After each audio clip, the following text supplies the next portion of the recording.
ఆదికాండము 16వ అధ్యాయము. అబ్రాము భార్య అయిన శారయి అతని పిల్లలు కనలేదు. ఆమెను హాగరు అను ఐగుప్తురాలైన దాసి ఉండెను. కాగా శారయి, ఇదిగో నేను పిల్లలు కనకుండా యెహోవా చేసి ఉన్నాడు. నీవు దయచేసి నా దాసితో పొమ్ము. ఒకవేళ ఆమె వల్ల నాకు సంతానము కలగవచ్చునని అబ్రాముతో చెప్పెను. అబ్రాము శారయి మాట వినెను. కాబట్టి అబ్రాము కానాను దేశములో 10 ఏండ్లు కాపురమున్న తరువాత అబ్రాము భార్య అయిన శారయి తన దాసి అయిన హాగరును ఐగుప్తురాల్ని తీసుకొని తన పెనిమిటి అయిన అబ్రామునకు భార్యగా ఉండునట్లు అతనికిచ్చెను. అతడు హాగరుతో పోయినప్పుడు అది గర్భవతి ఆయెను. అది తాను గర్భవతినైనని తెలుసుకొనినప్పుడు దాని యజమానురాలు దాని దృష్టికి నీచమైన దాయెను. అప్పుడు శారయి, నా ఉసురు నీకు తగులును, నేనే నా దాసిని నీ కౌగిటికిచ్చిన తరువాత నేను గర్భవతినైనని తెలుసుకొనినప్పుడు నేను దాని దృష్టికి నీచమైన దానినైతిని.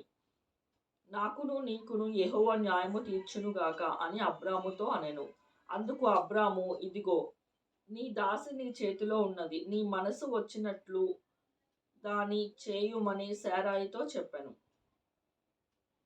శారయి దాని శ్రమ పెట్టినందున ఆమె యొద్ద నుండి అది పారిపోగా, యెహోవా దూత అరణ్యములో నీటి బుగ్గ యొద్ద అనగా షూరు మార్గంలో బుగ్గ యొద్ద ఆమెను కనుగొని, శారయి దాసి అయిన హాగరు, ఎక్కడి నుండి వచ్చితివి, ఎక్కడికి వెళ్ళుచున్నావని అడిగినందుకు అది నా యజమానురాలైన శారయి యొద్ద నుండి పారిపోచున్నానెను.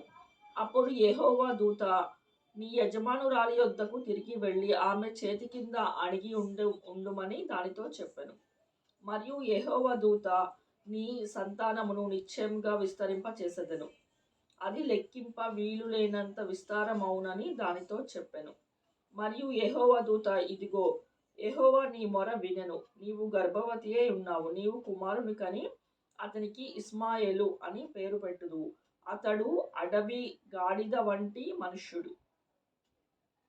అతడి చెయ్యి అందరికిని, అందరి చేతులు అతడికిని విరోధముగా ఉండును. అతడు తన సహోదరులందరి ఎదుట నివసించునని దానితో చెప్పగా, అది చూచుచున్న దేవుడవు నీవే అని పేరు తనతో మాటలాడిన యెహోవాకు పెట్టెను. ఏలైనగా నన్ను చూచిన వాని నేనిక్కడ చూచితిని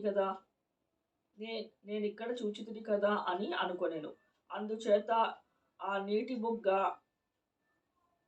బెయేర్ లహాయిరోయి అను పేరు పెట్టబడెను. అది కాదేషుకును బెరేదుకును మధ్య ఉన్నది. తరువాత హాగరు అబ్రామునకు కుమారుని కనెను. అబ్రాము హాగరు కనిన తన కుమారునికి ఇష్మాయేలు అని పేరు పెట్టెను. హాగరు అబ్రామునకు ఇష్మాయేలు కనినప్పుడు అబ్రాము 86 ఏండ్ల వాడు.